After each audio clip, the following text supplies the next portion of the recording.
The way we view the universe has a profound impact on our understanding of ourselves. Today we see the Earth as a small, fragile globe, orbiting at just the right distance from the Sun for life to flourish. It appears to be the only planet with life in the solar system, and the planets themselves are mere specks in the vacuum of space. Human life seems reduced to insignificance when set against the vast, nearly empty spaces of modern astronomy.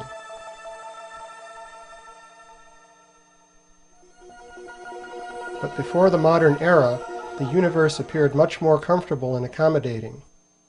Thus, medieval European cosmology placed the Earth in the center of a small spherical universe surrounded by the abode of God and the elect. In this study, we will explore an early Earth-centered conception of the cosmos from India. This cosmological system is presented in the Bhagavat Purana, or Srimad Bhagavatam, one of India's important sacred texts. We begin with a brief outline of this system. First of all, the Bhagavatam describes innumerable universes. Each one is contained in a spherical shell surrounded by layers of elemental matter that mark the boundary between mundane space and the unlimited spiritual world.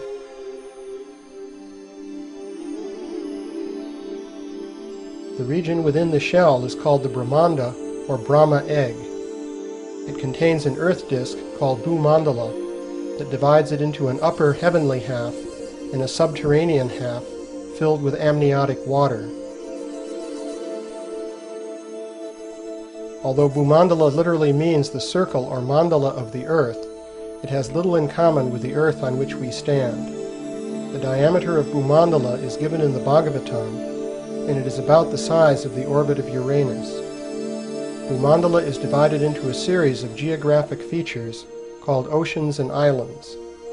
But these are geometrically perfect rings of cosmic size with no resemblance to irregular earthly continents. In the center of Bhumandala is the circular island of Jambudvip, with 9 subdivisions called Varshas. These include Bharatavarsha, which can be understood in one sense as India, and in another as the total area inhabited by ordinary human beings. Jambudvip is centered on the geometrically shaped Sumeru mountain, which represents the world axis and is surmounted by the city of Brahma, the universal creator. The Bhagavatam presents astronomy in geographical and mythological language, and the mode of presentation is different from the familiar modern approach. Although the earth disk of Bhumandala may look naively unrealistic, careful study shows that the Bhagavatam uses it to represent at least 4 different reasonable and consistent models. These are: 1.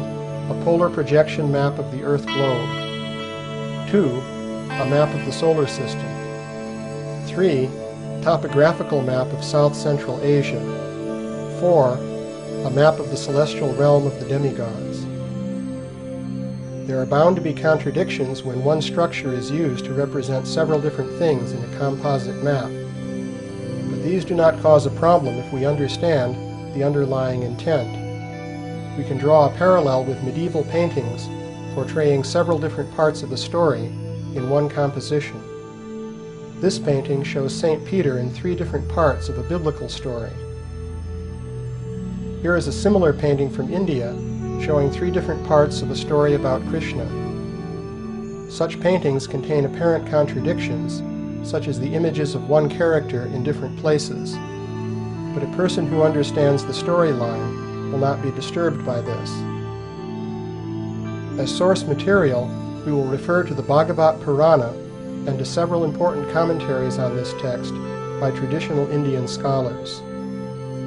We will also refer to the great Indian epic, the Mahabharata, to other sacred texts, including the Vishnu Purana, and to important Indian astronomical works, such as the Surya Siddhanta.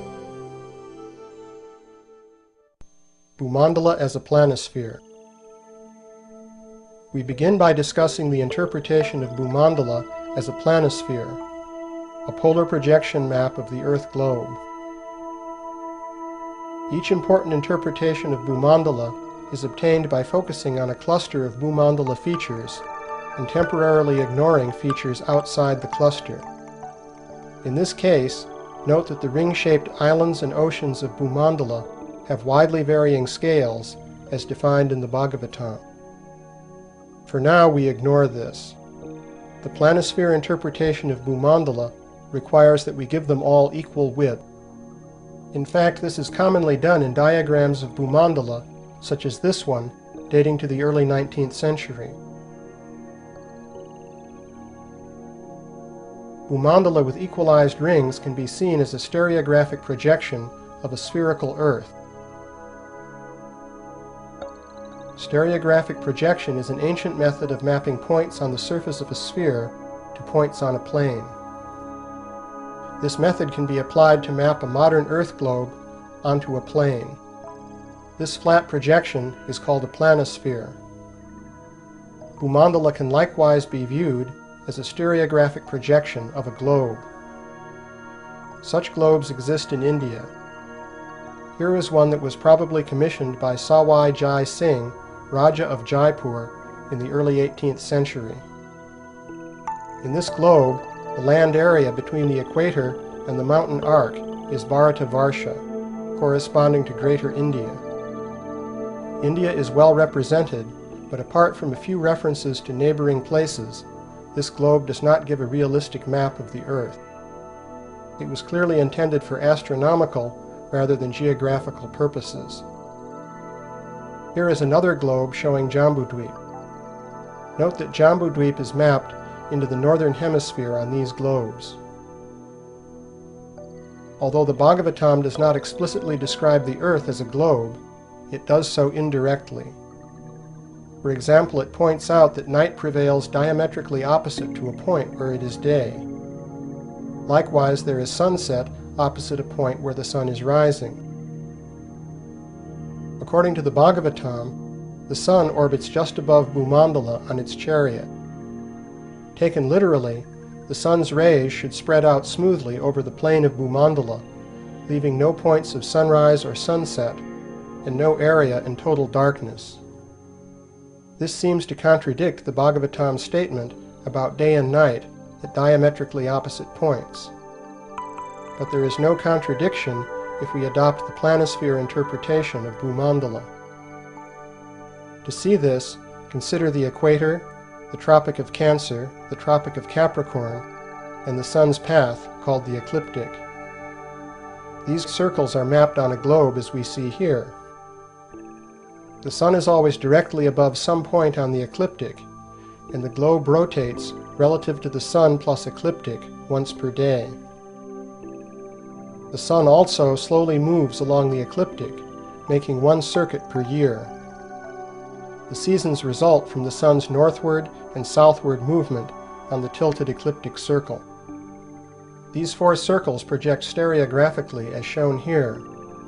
The ecliptic projects onto an off-centered circle in the planisphere map, and the sun's position on this map corresponds to the point on the Earth globe where the sun is at the zenith. The terminator, or boundary between day and night, is a great circle on the globe that is perpendicular to the sun's zenith position. It projects stereographically onto a circular arc on the planisphere that rotates once every 24 hours. At the equinoxes, this arc becomes a straight line. At the solstices, it bends so that the north polar region is illuminated in the northern summer, or in darkness in northern winter. The passage of day and night is described in the Bhagavatam as a straight terminator rotating over a plane map, as we see here. Although this does not make sense in a literal plane, it is realistic in the planisphere model, and thus it adds weight to this model.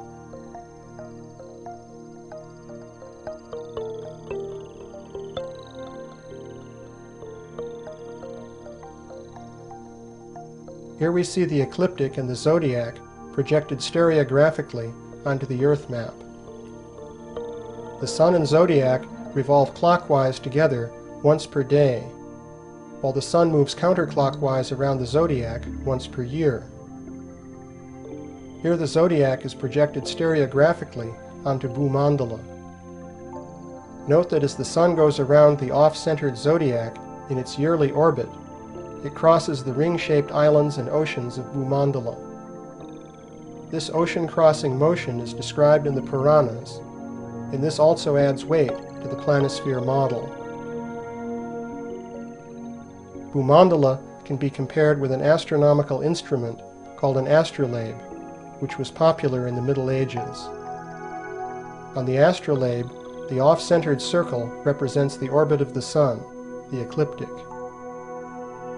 In an astrolabe, the Earth is represented in stereographic projection on a flat plate called the mater. The ecliptic circle and important stars are represented on another plate called the ret. Different planetary orbits could likewise be represented by different plates, and these would be seen projected onto the Earth plate when one looks down on the instrument. The Bhagavatam similarly presents the orbits of the Sun, the Moon, and important stars on a series of planes parallel to Bhumandala. The orbits of the planets are placed on additional parallel planes.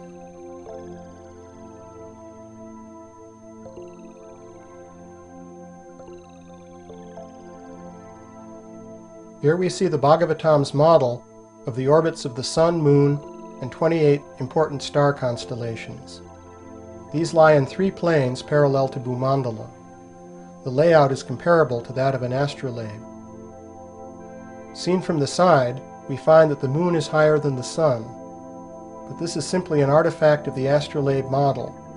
It should not be taken as physical. Seen from above, everything falls into place in projection in an astronomically realistic way. Although the Bhagavatam presents the Earth-Moon system indirectly as a planisphere model, the Indian astronomical texts called Jyotisha Shastras directly give a realistic picture of the Earth-Moon relationship. Here we compare the Earth, the Moon, and the lunar orbit in modern astronomy with their counterparts in the Surya Siddhanta, one of the main Jyotisha Shastras. Bhumandala as a map of the solar system. We have shown that Bhumandala and the orbits of the Sun, Moon, and planets have the structure of an astrolabe based on a stereographic projection of the Earth globe. But Bhumandala has another cluster of related features that identify it as a model of the solar system. Consider the plane of Bhumandala cutting across the sphere of the Brahmanda. Previously, we interpreted Bhumandala as a planisphere map, but now we shall take it as a literal plane. When we do this, it looks at first like a naive flat Earth, with the bowl of the sky above and the underworld below. But the Sun doesn't fit the naive flat Earth model. The Bhagavatam says that the Sun orbits on its one-wheeled chariot, which rides on Bhumandala. If we take Bhumandala as a literal plane, we see that the Sun orbits nearly in this plane. This is not what we expect in a naive flat Earth model. There we expect the Sun to rise above the flat Earth disk at a steep angle and then set at a similar angle. The motion of the Sun on its chariot corresponds to what happens in the Arctic during the summer, but it never would be observed at the latitudes of India. At these latitudes, the Sun orbits above an observer's head, as shown in this model. Since Bhumandala is close to the plane of the Sun's orbit, Bhumandala must stand at an angle to the plane of the observer's horizon. It is not the flat Earth imagined by naively extending that horizon. Rather, it can be argued that Bhumandala corresponds to the ecliptic plane. The Sun has 2 motions. In the planisphere model, the rapid daily clockwise motion takes the Sun around the cosmic axis of Meru relative to Bhumandala. The slow yearly counterclockwise motion takes the Sun around the ecliptic circle. Here the predominant motion is clockwise.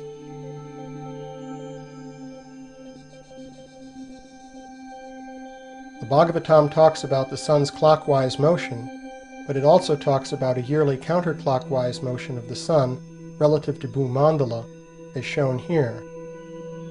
This motion supports the interpretation of Bhumandala as the ecliptic plane, since the Sun goes around the ecliptic counterclockwise once per year. The Bhagavatam explicitly recognizes this as a contradiction. It resolves the contradiction by describing the motion of ants on a spinning potter's wheel from different points of view, that of an observer standing beside the wheel and that of an observer standing on the wheel. This is the concept of relative motion, but we must realize that the Bhagavatam uses the same reference frame, namely Bhumandala, to describe different relative motions.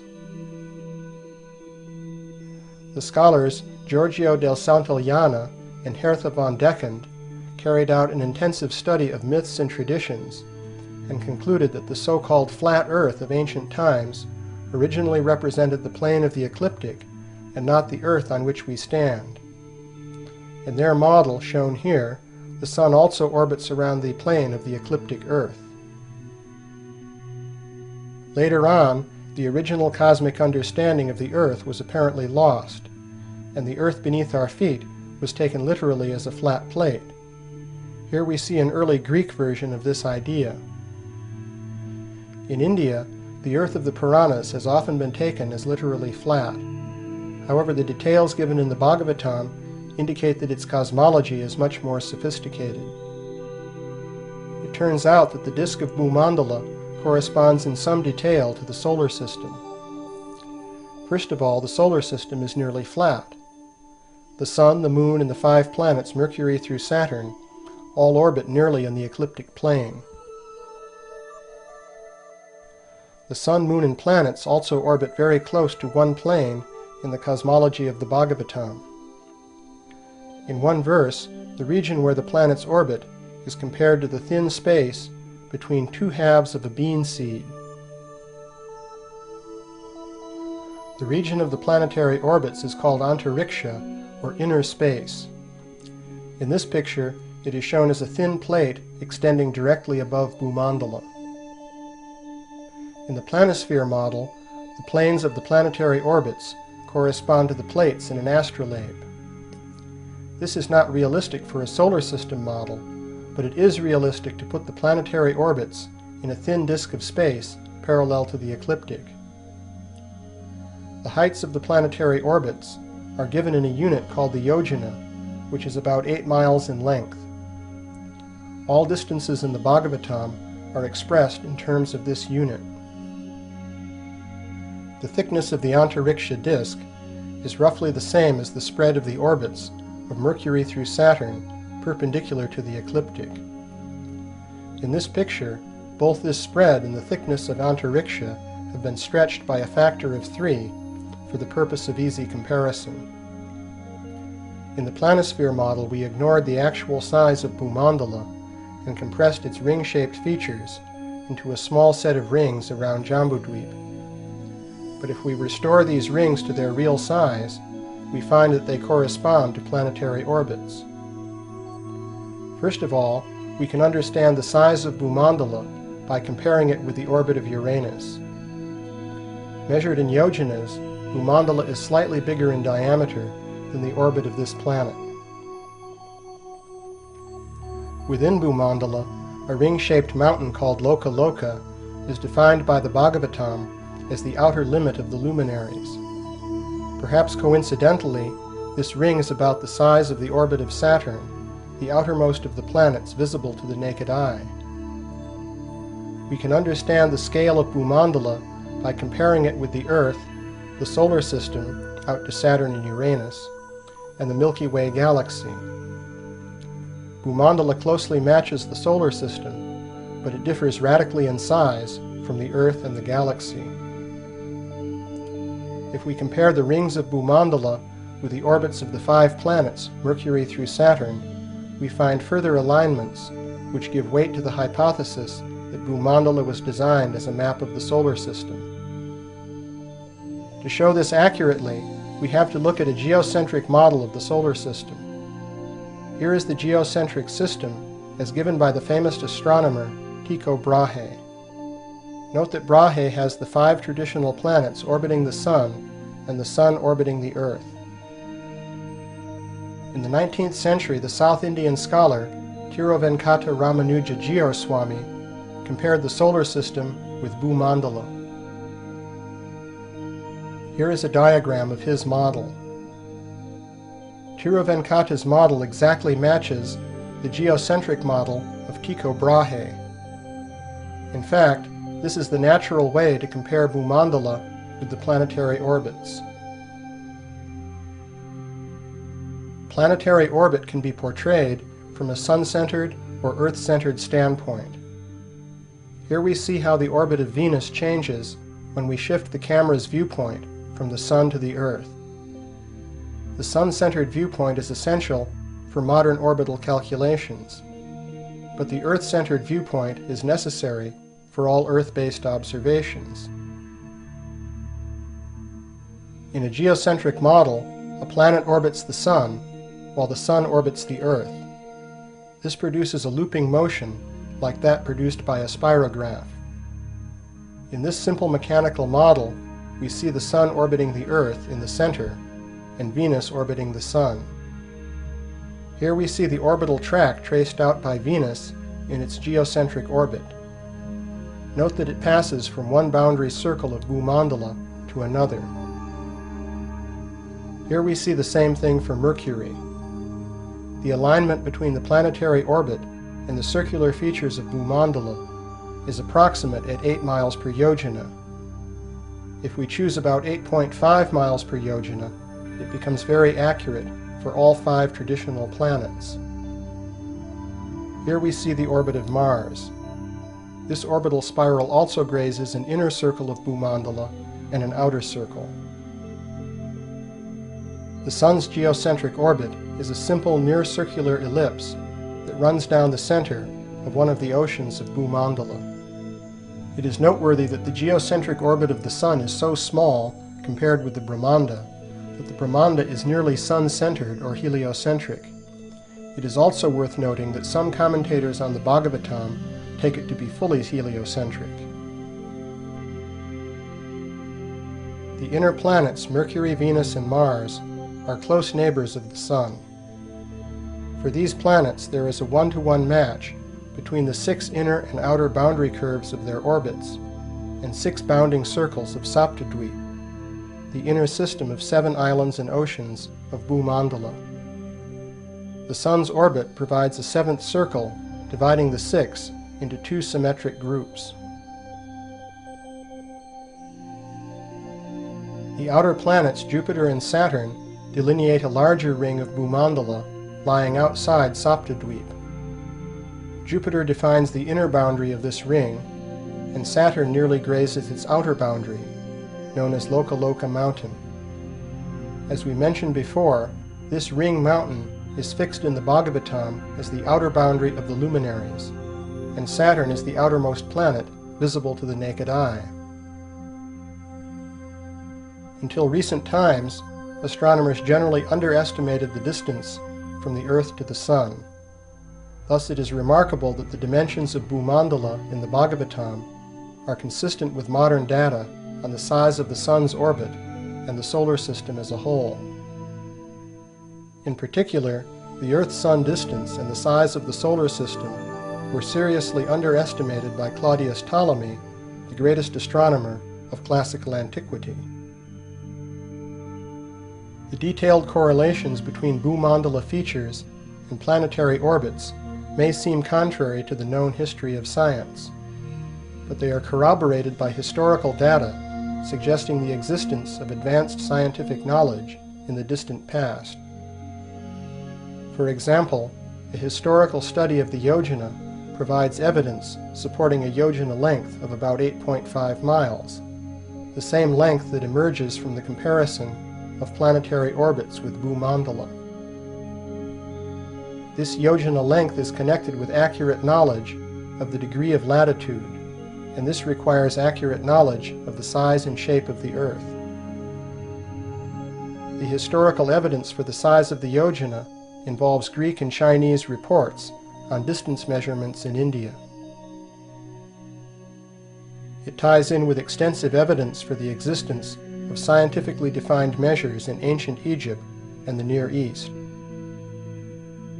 And it is corroborated by the unit of measure called the hat that was used in the design of the 12th century temple of Angkor Wat in Cambodia. The orbital correlations are also supported by a statistical study reported in the text. Taking all of the evidence into account, the remarkable agreement between the solar system and the detailed structure of Bhumandala cannot be dismissed as a mere coincidence. Jambudweep is a topographical map of South-Central Asia. Jambudweep, the central hub of Bhumandala, can be understood as a local topographical map of part of South-Central Asia. This is the third of our 4 interpretations of Bhumandala. In the planisphere interpretation, Jambudweep represents the northern hemisphere of the Earth globe. However, the detailed geographic features of Jambudweep do not match the geography of the northern hemisphere. Consider this map of Jambudweep. The circle of Jambudweep is divided into 9 regions called Varshas by 6 horizontal and 2 vertical mountain chains. The southernmost region is called Bharata Varsha.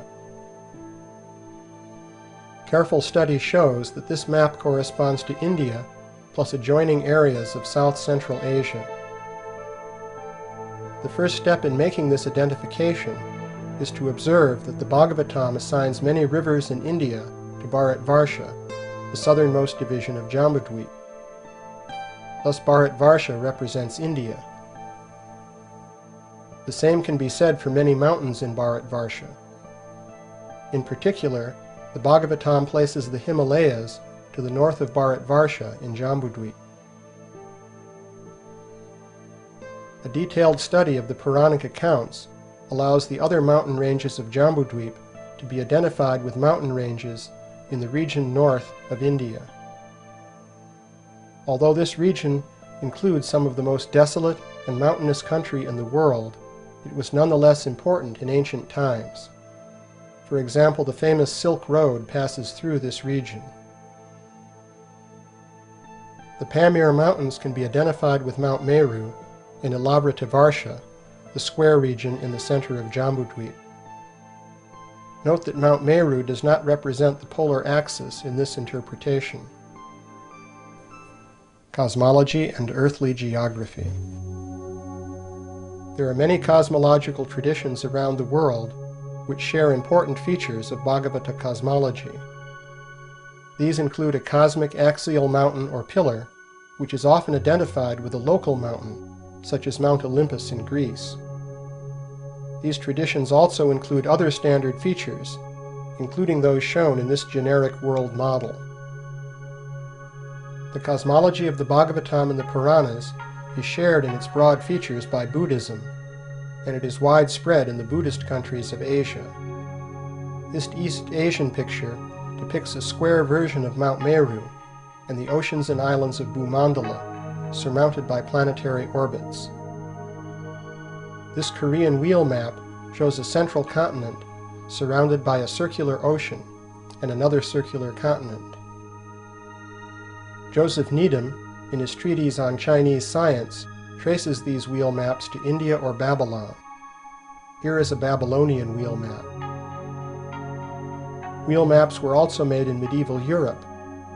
In these Judeo-Christian maps, Jerusalem and the sacred hill called Mount Zion were identified as the world axis. Somehow or other, the tradition of Jambudweep seems to have influenced Gerardus Mercator, who placed a mountain surrounded by a circular continent at the north pole of his map of the Arctic region. The 4 perpendicular rivers or channels flowing from the central mountain correspond to the 4 branches of the celestial Ganges flowing from Mount Meru. Here is a Phoenician seal with a personified world mountain and 4 streams issuing forth at right angles. The Dogon tribe, living near the upper bend of the Niger River, posit a circular continent with a central pillar surmounted by the residence of their high god Amma. Note the world-girdling serpent in the circular ocean. The ethnologist Evans Wentz identifies this Navajo sand painting as a representation of the four sacred directional mountains of the Navajos. In many traditions, the world mountain is surrounded by four mountains in the cardinal directions, and we also see this in the Bhagavatam and other Puranas. The color scheme is similar to that found in Puranic and Buddhist traditions. The four directional mountains of Jambudweep have four sacred trees on their summits. These include the Jambu tree, after which Jambudweep is named. The theme of a cosmic tree of life is very common, and this tree often grows on the world mountain or stands in place of it. Here we see the Scandinavian tree of life called Yggdrasil.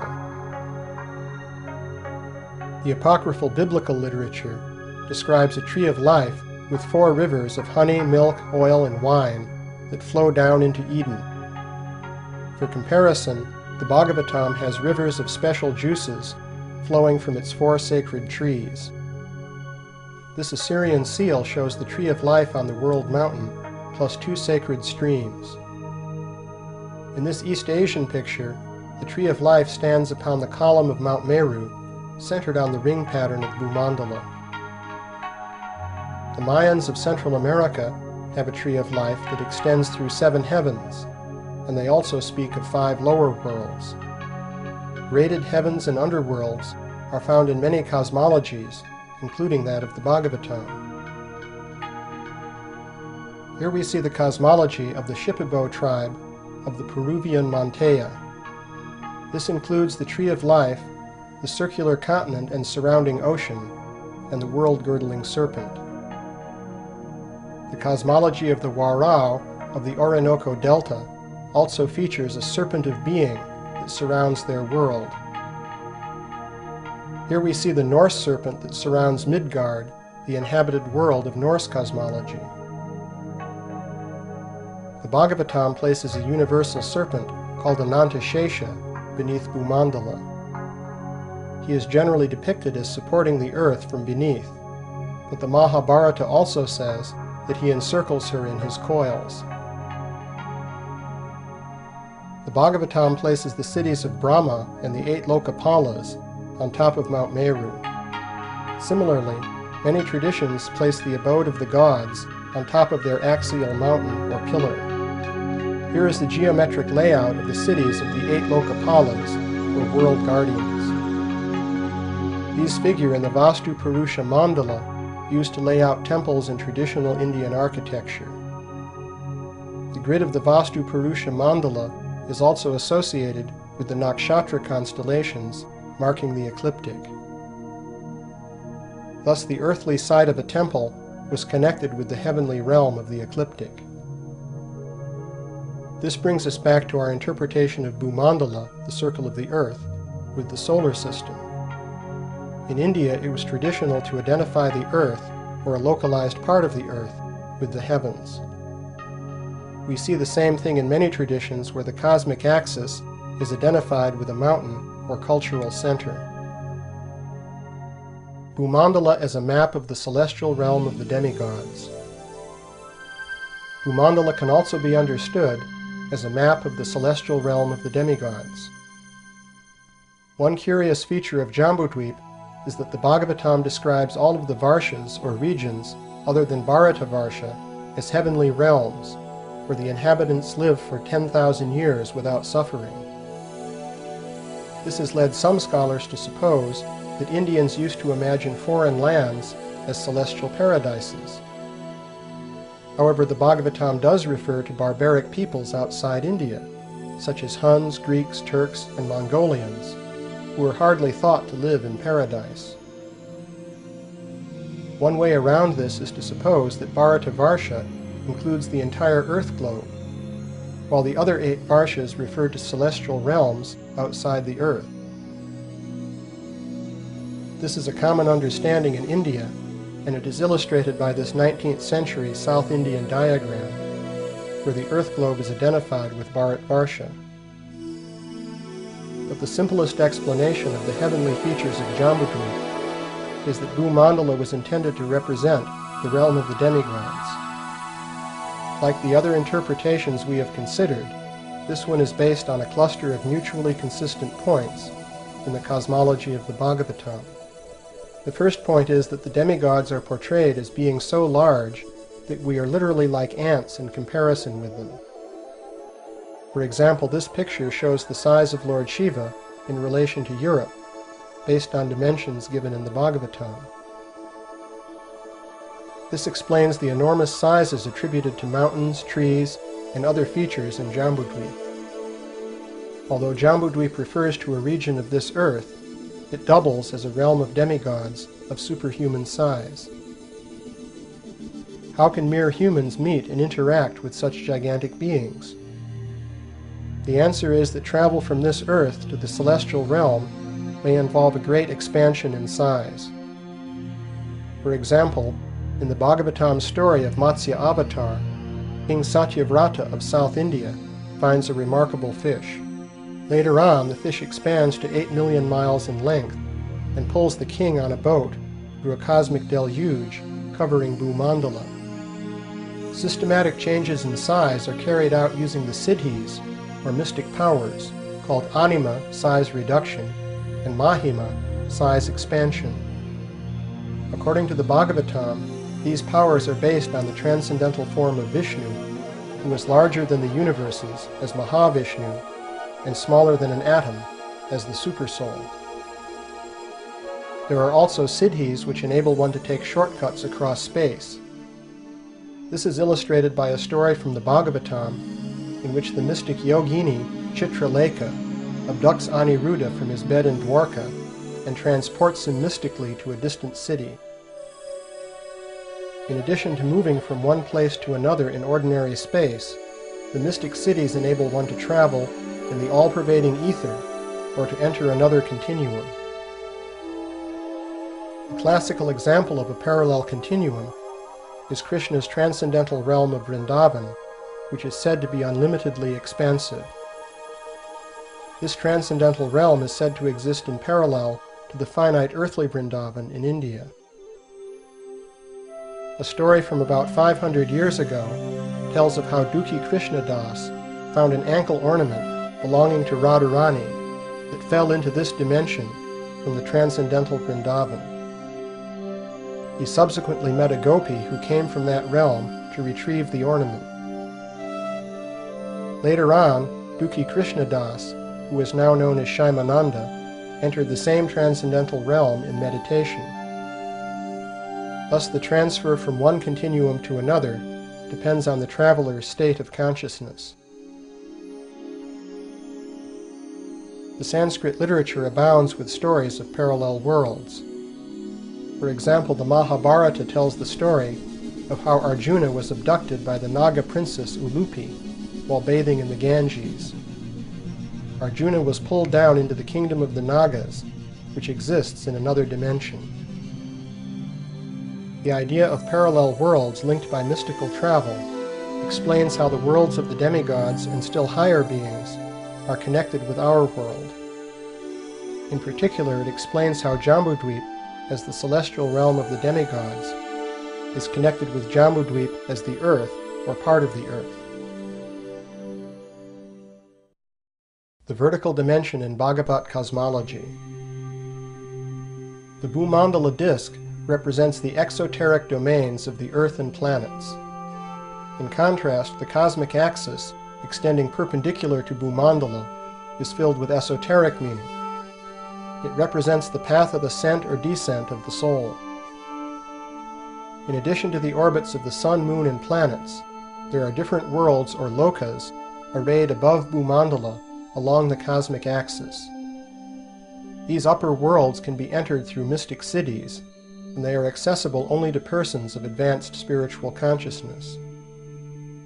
For example, Maharloka or Rishi Loka is the world of the sages.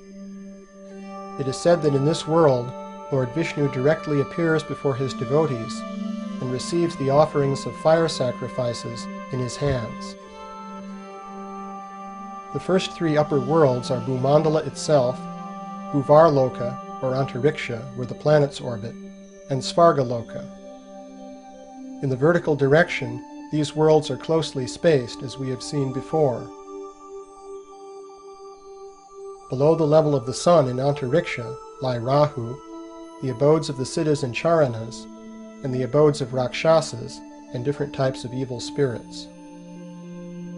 The Bhagavatam places the latter abode directly above the atmosphere, and it does in fact lie somewhat above the upper reaches of the atmosphere as we understand it today. Beneath Bhumandala are 7 lower worlds, described as chasms within the earth. Since life there is filled with heavenly opulence, they are called Bila Svarga, or subterranean heavens. In Jyotisha Shastras such as Surya Siddhanta, these lower worlds are described as caverns within the concave strata of the earth globe. Chinese traditions speak of cave heavens, where a man may be seduced by beautiful women in an opulent setting. In one Chinese story, a person returning from one of these caves finds that generations have unexpectedly passed. This theme of missing time is found all over the world in stories of parallel worlds. The Bhagavatam tells a similar story of a lower world called Atala, where beautiful women will entice and exploit any man who enters. Beneath Bhumandala in its lower strata, there is the Garbhodak ocean with Anantashesha and Garbhodakashayi Vishnu. These divine incarnations are said to be inaccessible to persons who lack the qualifications to see them. The Garbhodak or amniotic ocean fills the lower half of the sphere of the Brahmanda. If we interpret Bhumandala as the ecliptic plane, then this ocean must lie in all directions in the sky to the south of the ecliptic. Between the Garbhodak ocean and Bhumandala are located the hellish worlds and Pitriloka, the realm of the ancestral spirits. The Vishnu Purana describes a path through the sky to Pitriloka. This starts just below the ecliptic, near the constellations Scorpio and Sagittarius, and it extends southward to the star Canopus, known as Agastya in Sanskrit. There is likewise a path of the gods, which extends north of the ecliptic to the constellation of the 7 sages, which we know as the Big Dipper. From there, liberated souls reach the abode of Vishnu in Dhruvaloka, the pole star. The Bhagavatam describes the vertical dimension of the Brahmanda as a universal form of God, extending from the lowest world at the soles of the feet to the highest at the crown of the head. In this traditional picture, we see the rings of Bhumandala forming the belt of the universal form. Here the positions of the worlds are indicated in relation to the universal form. The levels in the universal form are associated with the spinal chakras on which yogis meditate, and the spine itself is called Meru Danda, after Mount Meru, the cosmic axis. The ascent of the soul through different levels of the Brahmanda is analogous to the ascent of the life force through the chakras in the body. In general, the vertical dimension of the universe represents the path of ascent or descent of the soul through different worlds in different states of consciousness. It lies perpendicular to the plane of Bhumandala, which is the world of the planetary orbits. The greater universe. In pre-modern cosmology, the stars were generally treated as small nearby objects, shining with the reflected light of the sun. The same perspective is there in the Bhagavatam and other Puranas, but a few observations should be made to place this in its proper perspective. In this medieval European diagram, the stars are indicated by the signs of the zodiac, arranged around the boundary of the planetary system. These signs serve as divisions of the ecliptic, marking the movements of the planets. The Bhagavatam similarly places 28 constellations called nakshatras in a plane just above the moon. The moon completes one orbit in 27 1/3 days, and the nakshatras mark its day-by-day motion around the ecliptic. This makes sense in the planisphere interpretation, where the nakshatras serve as a clock face, and the sun, moon, and planets are like the hands of the clock. In addition to the 28 nakshatras, the Bhagavatam mentions a few other stars, such as the 7 sages defining the Big Dipper. These stars are also placed close to the plane of Bhumandala, and their function is to mark the turning of the Kala Chakra, the wheel of time. The pole star Dhruvaloka is mentioned as the fixed center of the time wheel, and is placed directly above the 7 sages. It is regarded as the abode of Vishnu, who controls time while remaining outside of time. The Bhagavatam therefore stresses that Dhruvaloka is fixed on the polar axis, and thus it does not recognize the precession of the equinoxes. According to modern calculations, Polaris is near the North Pole now, but for many centuries there has been no good pole star. The last prominent star to come close to the pole was Thuban, Alpha Draconis, which served as the pole star in about 2500 BC. It may be that the widespread idea of the pole star in old traditions refers back to this time. Although the Puranas generally place the stars nearby, we do find indications in ancient Sanskrit literature that the region of the stars is far away, so far that the sun and moon cannot be seen from there. For example, the Mahabharata tells how the hero Arjuna traveled to the region of the stars, which he saw as large, self-luminous spheres, unaccompanied by the sun or the moon. This account is supported by the Jyotisha Shastras, Surya Siddhanta and Siddhanta Shiromani, which greatly enlarge the Puranic estimate of the Brahmanda's diameter. Their estimate of this diameter comes to 10,000 light-years, or about 1/10 the size of the Milky Way galaxy. The Bhagavatam and its commentaries state that the Brahmanda is surrounded by 7 spherical layers of elemental matter, as given by the Sankhya philosophy.